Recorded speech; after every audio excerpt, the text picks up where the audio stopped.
Zara's legs shook as she walked into the grand chamber. The massive room made her feel tiny.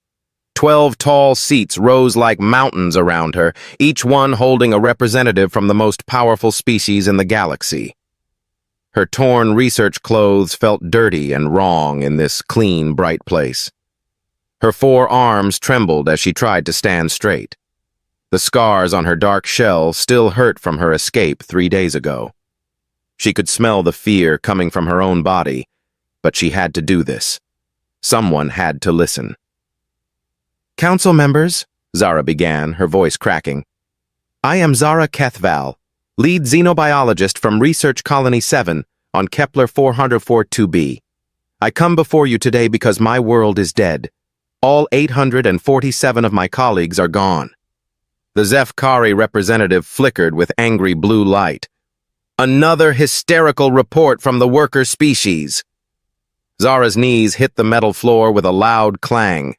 The sound echoed through the chamber as she pressed her hands together in the ancient pose of desperate pleading. "Please, honored ones, listen to me.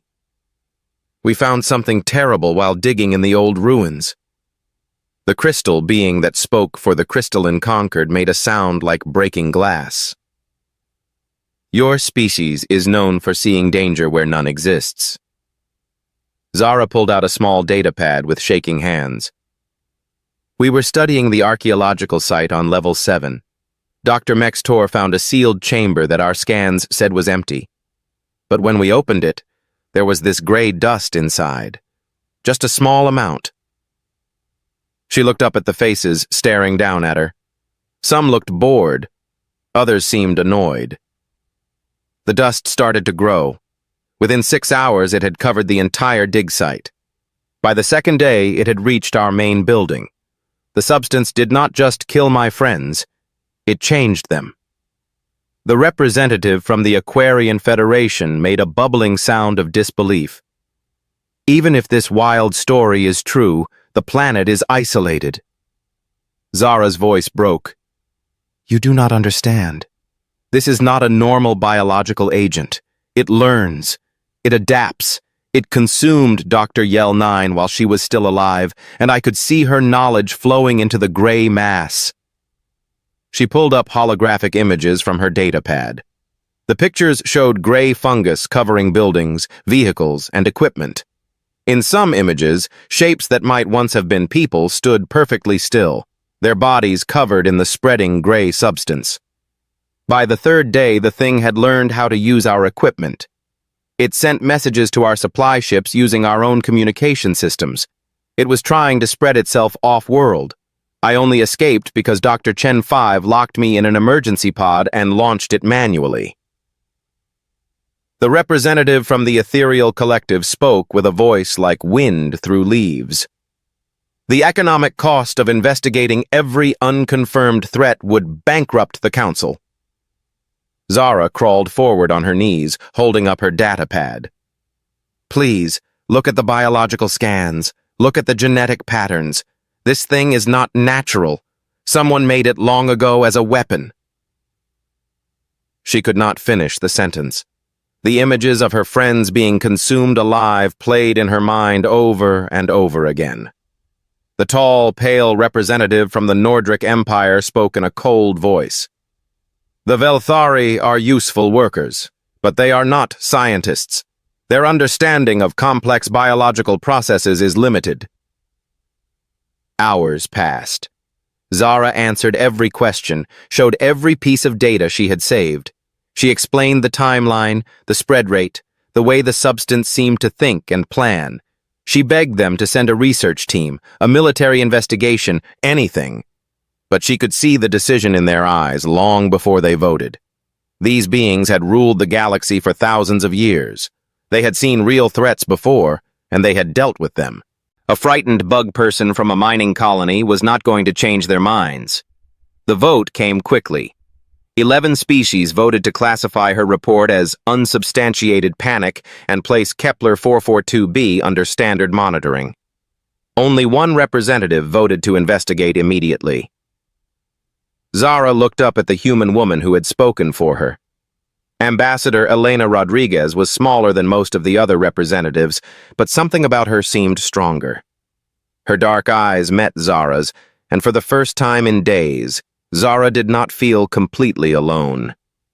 As the other council members filed out of the chamber, discussing trade agreements and dinner plans, Zara remained on her knees in the center of the empty room.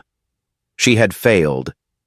847 people had died horrible deaths, and she could not even make anyone believe it had happened. Footsteps echoed across the metal floor. Ambassador Rodriguez walked over and knelt down beside Zara. The human woman was the same height as Zara now, looking directly into her compound eyes. "I believe you," the human said quietly. "My people have made some terrible mistakes with biological weapons in our past. We know what they can do." Zara felt something wet running down her face. She had not realized that Velthari could cry until that moment. Zara asked. Ambassador Rodriguez helped her stand up. "Now we go to my ship. My medical team will take care of your injuries." For the first time since her escape, Zara felt a small spark of hope. Someone had listened. Someone believed her. And maybe, just maybe, it was not too late. Zara had never been inside a human ship before. The medical bay of the Endeavor was clean and bright, but not cold like the council chambers. Soft music played in the background, and someone had put a small plant in a pot near her bed. Dr. James Chen worked carefully on the cuts across her shell. His hands were gentle, and he explained everything he was doing before he did it. No one had ever treated her with such care. In galactic society, Velthari were useful for mining and basic research, but they were not important enough for gentle treatment. "The scarring should fade completely," Dr. Chen said as he finished applying the healing gel. "You were lucky to escape with only surface damage." Ambassador Rodriguez sat in a chair nearby, reviewing Zara's data on a tablet.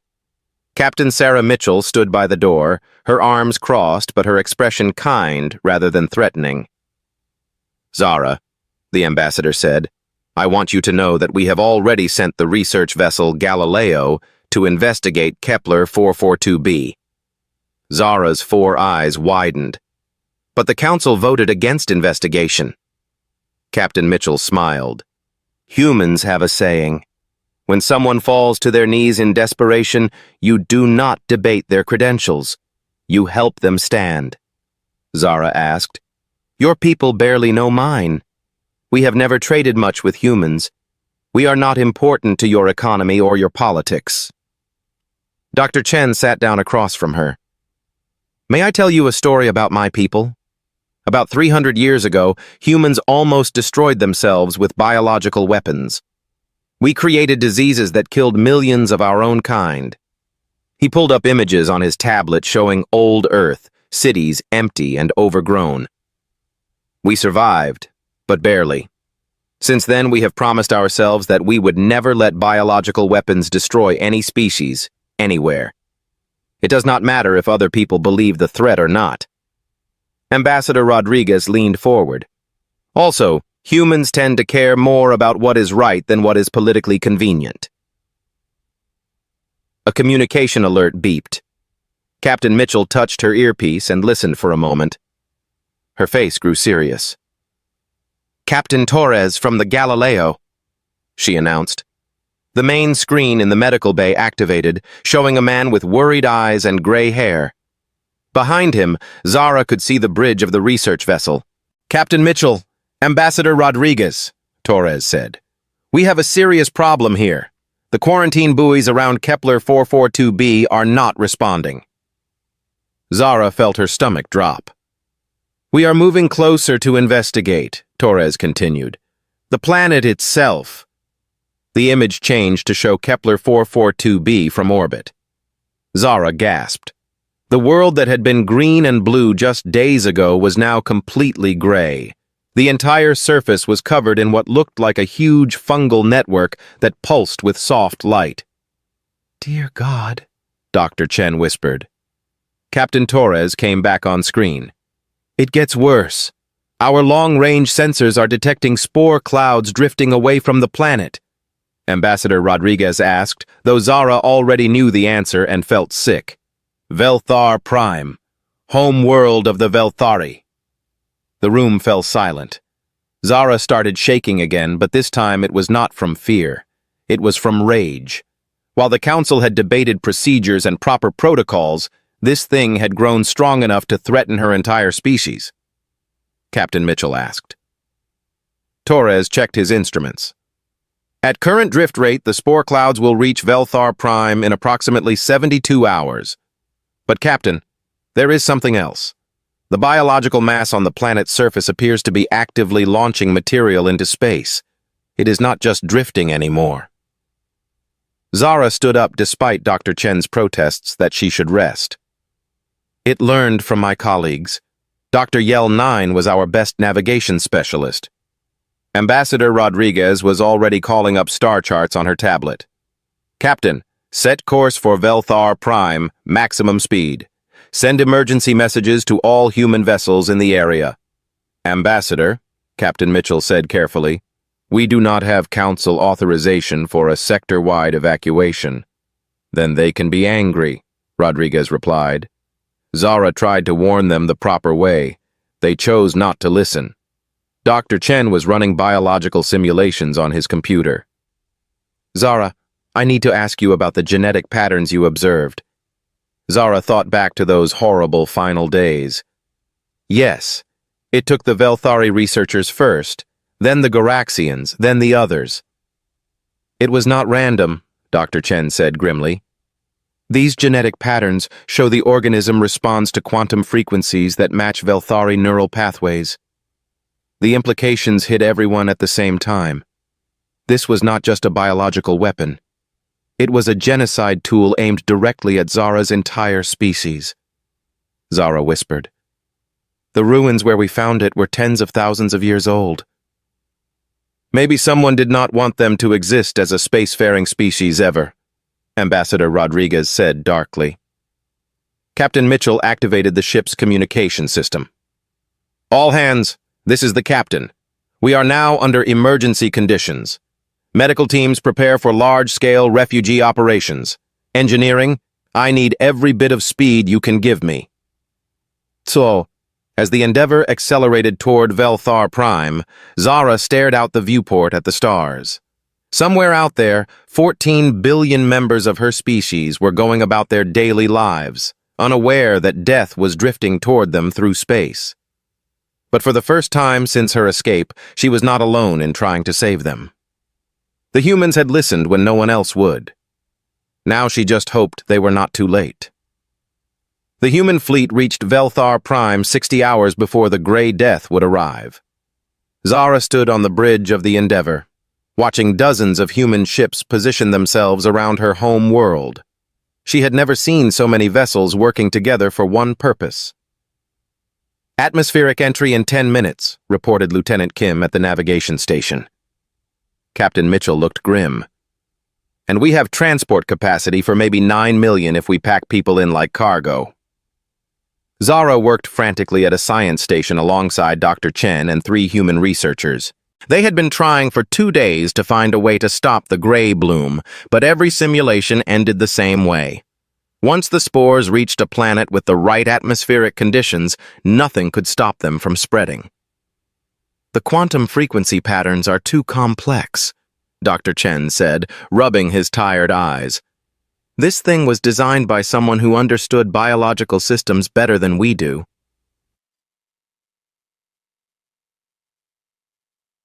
Ambassador Rodriguez was in constant contact with the Galactic Council, but the responses were always the same. The evacuation procedures required 72 hours of advance notice. Emergency committee meetings had to be scheduled through proper channels. Economic impact studies needed approval from 17 different departments. Ambassador, came a transmission from the council chambers. The Velthari government has not formally requested evacuation assistance. Rodriguez looked like she wanted to throw something. Their government is still debating whether the threat is real. Zara felt a hand on her shoulder. Captain Mitchell was standing beside her, looking down at the blue and green world that had been Zara's home for 47 years. Zara, I need to ask you something, and I need a completely honest answer. Are you absolutely certain about the timeline? Zara checked her calculations again, though she had memorized them by now. The spore clouds are moving faster than we predicted. 60 hours, maybe less. And Captain, when they reach the outer atmosphere, the bloom will begin immediately. Mitchell nodded. She activated the ship's communication system. All human vessels, this is Captain Mitchell. Emergency authorization Omega-7. Begin immediate evacuation operations of all Velthari population centers. Captain, Lieutenant Kim said nervously, we do not have council approval for this action. Then they can arrest me later, Mitchell replied. The evacuation began immediately. Human transport ships landed in every major city on Velthar Prime. At first, most Velthari did not want to leave. The Grey Death was still invisible, still hours away. Their lives, their jobs, their families were all here. Why should they trust these strange humans who claimed the sky was falling? Zara found herself making broadcasts to her people, trying to explain what she had seen on the research colony. Some believed her. Many did not. Families were torn apart as some members agreed to evacuate, while others refused to abandon their homes. The human soldiers were gentle but firm. They carried Velthari children who were too scared to walk. They helped elderly Velthari who could barely move. They worked 18-hour shifts without complaint, knowing that every minute saved more lives. Dr. Chen discovered something that made everything worse. Zara, look at these atmospheric readings. The gray bloom is not just targeting your people randomly, Captain Mitchell asked. It means once the bloom finishes with Velthar Prime, it will have learned how to kill every other species in the galaxy. This planet is not just Zara's home. 8.5 million Velthari made it onto the human transport ships. That left over 5 billion still on the planet when the first gray spores reached the upper atmosphere. Zara watched from the bridge as her world began to die. The spores fell like snow, but where they landed, gray fungus began to grow immediately. It spread faster than anything she had seen before, covering buildings, vehicles, and people in minutes rather than hours. It is learning from the population, Dr. Chen said quietly. Every person it consumes gives it more knowledge about Velthari biology. The communication channels filled with desperate messages from the planet's surface. Velthari, who had refused to evacuate, now begged for rescue, but it was too late. The gray fungus had already surrounded the remaining population centers. Lieutenant Commander Maria Santos volunteered to lead a final rescue mission. She took 5 small ships down through the spreading spore clouds to reach the last group of survivors in the capital city. "This is Santos," her voice crackled over the radio. "We have visual on approximately 50,000 Velthari barricaded in the central government complex." "Maria, get out of there," Captain Mitchell ordered. "The spore concentration is too high." "Negative, Captain. These people are still alive." Santos and her team managed to evacuate 37,000 more Velthari, but their ships were consumed by the gray fungus before they could escape the atmosphere. Santos's final transmission was calm and clear. "Tell Zara we heard her. Tell her we believed her from the beginning." The explosion, as the rescue ship's reactors overloaded, created a brief gap in the gray coverage. It was not enough to save Santos and her crew, but it allowed the last transport ships to escape with their passengers. 3 days later, Velthar Prime was completely gray. 14 billion people had become part of something hungry and alien. The planet that had been Zara's home for nearly 50 years was now a breeding ground for galactic extinction. Zara stood in the observation deck of the Endeavour, looking at the gray sphere that had once been beautiful and blue. Around her, 8.7 million Velthari refugees tried to understand that they were now the only survivors of their species. Dr. Chen approached her carefully. Zara, I am sorry. No, Zara said quietly. You saved nearly 9 million lives. Your people risked everything for mine, and some of them died trying to save strangers. Lieutenant Commander Santos and her crew are heroes. The council members who voted against investigation. But Zara knew that the gray bloom was not finished. The spores were already spreading toward other inhabited worlds, and now that it had consumed an entire planet of Velthari, it would be ready to adapt for any species it encountered. The real war for galactic survival was just beginning. 1 week after the fall of Velthar Prime, Zara stood in the research laboratory aboard the human colony ship New Haven. Around her, 8 million Velthari refugees were trying to build new lives in human space. The humans had given them entire sections of their colony ships, shared their food, their medicine, their hope. But Zara could not rest.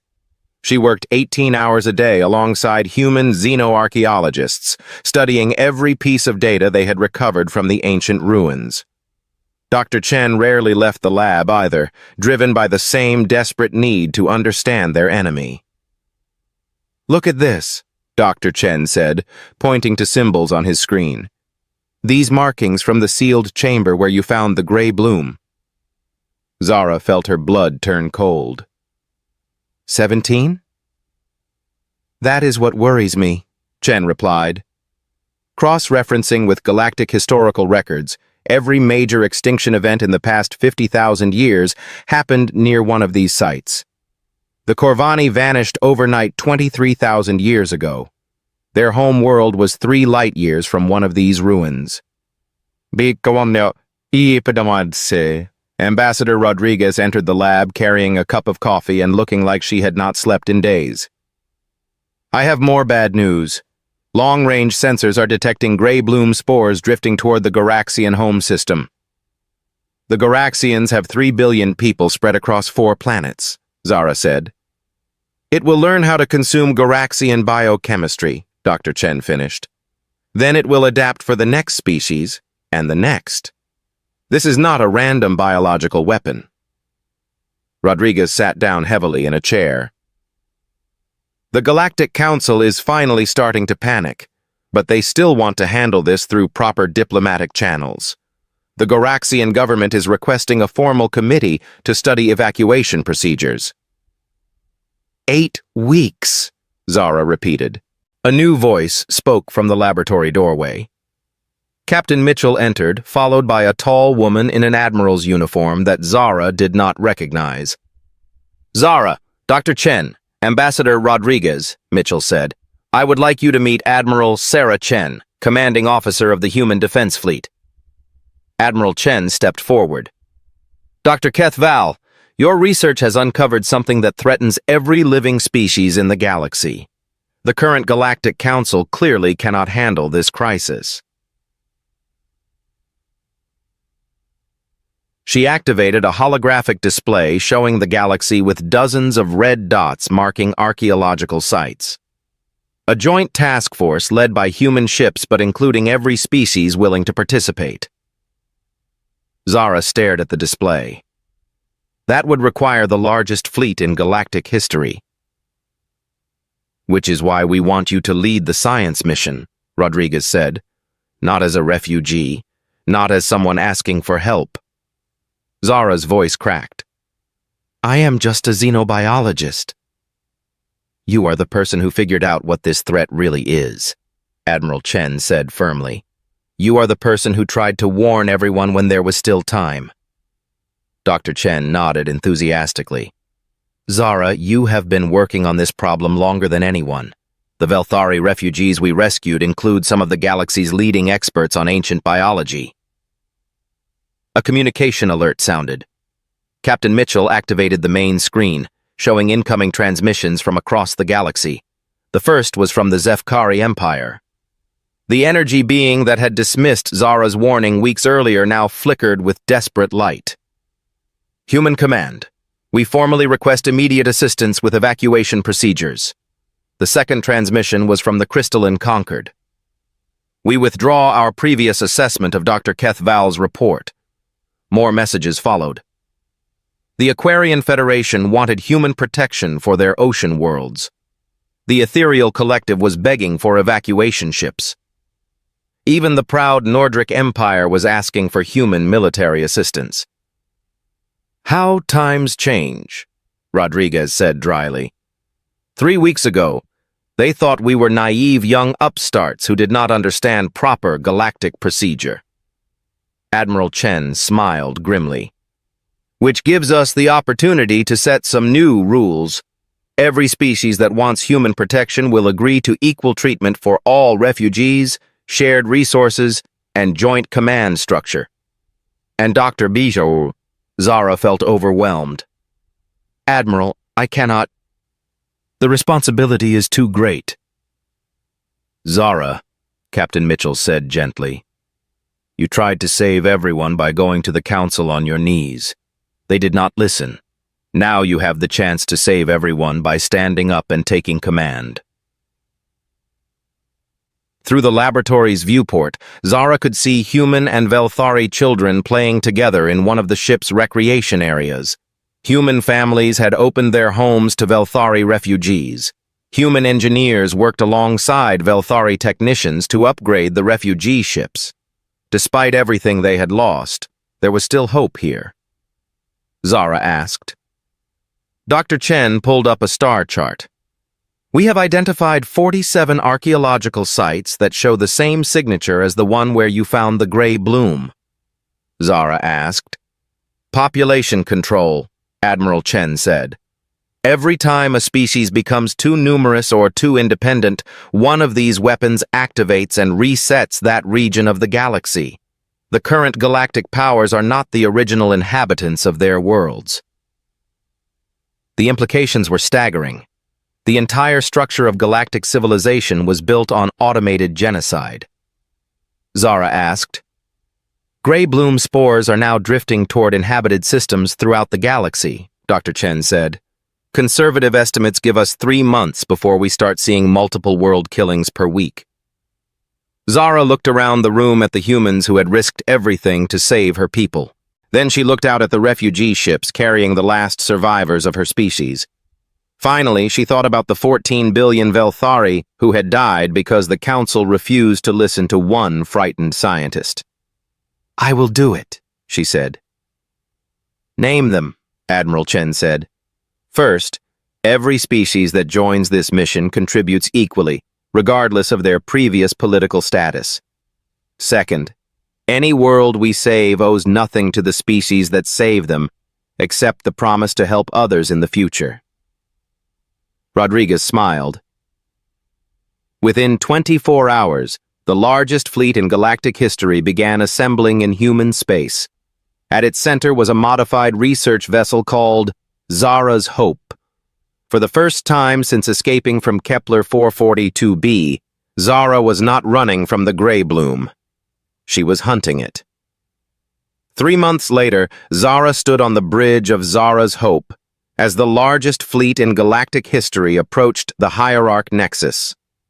The massive space station had been hidden for thousands of years in a dark nebula, but human deep space sensors had finally found it. Around her, representatives from 47 different species worked together at control stations. The Zefkari energy beings provided power for the weapons systems. Crystalline Concord members handled communications across the fleet. Even former council members who had once dismissed her now followed her orders without question. "All ships report ready, Science Commander," said Captain Torres from his position at the tactical station. The title still felt strange to Zara, but she had earned it through 3 months of successfully hunting down gray bloom weapons across the galaxy. "Thank you, Captain," Zara replied. She activated the fleet communication system. "All vessels, this is Science Commander Kethval. Our long-range scans confirm that this station is the source of all gray bloom weapons." Dr. Chen worked at his science station, analyzing the readings from the enormous structure ahead of them. "Zara, these energy patterns are incredible. The station is not just a base. It is a massive quantum computer." "It would require consciousness," Zara finished. "Not just artificial intelligence." As if responding to her words, the space around the fleet suddenly filled with light. A voice spoke directly into the minds of every person on every ship, regardless of their species or language. Young species, you have traveled far to reach us. We are the hierarchy. We are the shepherds of this galaxy. The fleet stopped moving forward as everyone tried to process what they were hearing. The voice continued. For 60,000 years, we have maintained the balance of life in this galaxy. When species become too numerous, we prune them. When civilizations become too chaotic, we reset them. We are not cruel. Admiral Chen's voice came over the communication system from the human flagship. This is Admiral Chen of the Human Defense Fleet. We are responsible for the survival of the galaxy itself, the hierarchy replied. Without our guidance, biological life would consume all available resources and collapse into chaos. Zara felt sick. We became eternal and wise, but we see potential in your species, humans. You adapt quickly. You organize efficiently. You think in long-term strategies. Join us. Upload your consciousness to our systems. Help us manage the galaxy properly. The fleet communication system crackled with angry voices from dozens of species, but Admiral Chen's reply was calm and clear. We appreciate the offer, but humans have a saying. If you want to know someone's character, watch how they treat people who cannot fight back. You just told us you have been committing genocide for 60,000 years. Foolish, the hierarchy responded. You cannot stop us. Our systems control 47 biological weapons. We can activate them all simultaneously. Dr. Chen looked up from his instruments. Zara, I am reading massive quantum fluctuations from the station. Zara made a decision that would either save the galaxy or doom it. All ships, begin attack pattern Delta 7. Target the quantum processing cores. Zara, Dr. Chen said quietly. The virus has not been fully tested. If it works, it will give every species in the galaxy the freedom to evolve without interference. But the quantum backlash could damage your neural pathways. Better to die free than live as livestock, Zara replied. The battle began as automated defense systems around the station opened fire on the Allied fleet. But this was not just a military battle. As Dr. Chen worked to upload their quantum virus into the hierarchy's systems, Zara found herself in direct mental contact with the ancient digital minds. You do not understand, the hierarchy said directly into her consciousness. We have seen what happens when biological species are left to develop on their own. War, pollution, overconsumption, extinction through stupidity. Zara replied, by never giving them the chance to grow beyond their mistakes? Your people were becoming too numerous, too curious. The mental battle continued as the physical battle raged around them. Human ships used themselves as shields to protect the smaller vessels of other species. Velthari engineers worked frantically to keep weapons systems online. The entire galaxy's future depended on a quantum virus designed by a traumatized refugee and a human scientist who had learned to listen. The virus is ready, Dr. Chen announced. But Zara, I need a direct neural interface to upload it. Do it, Zara said.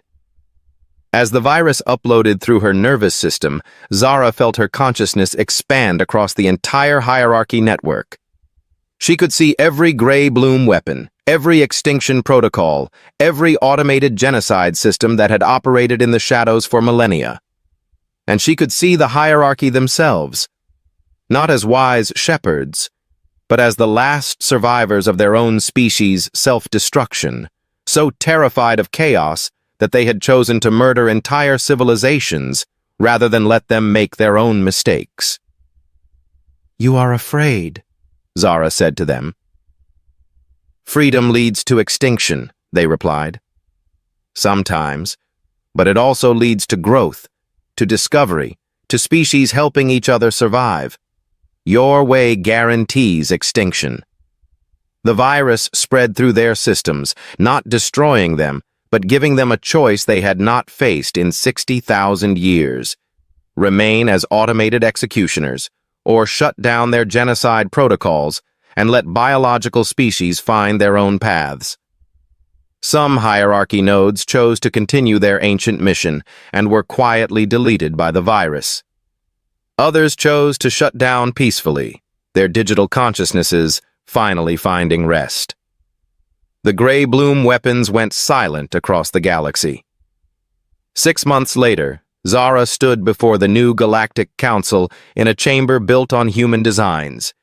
But this time, she was not on her knees. She wore the uniform of Science Director of Galactic Defense, and around her sat representatives from every species that had survived the hierarchy's long reign of terror.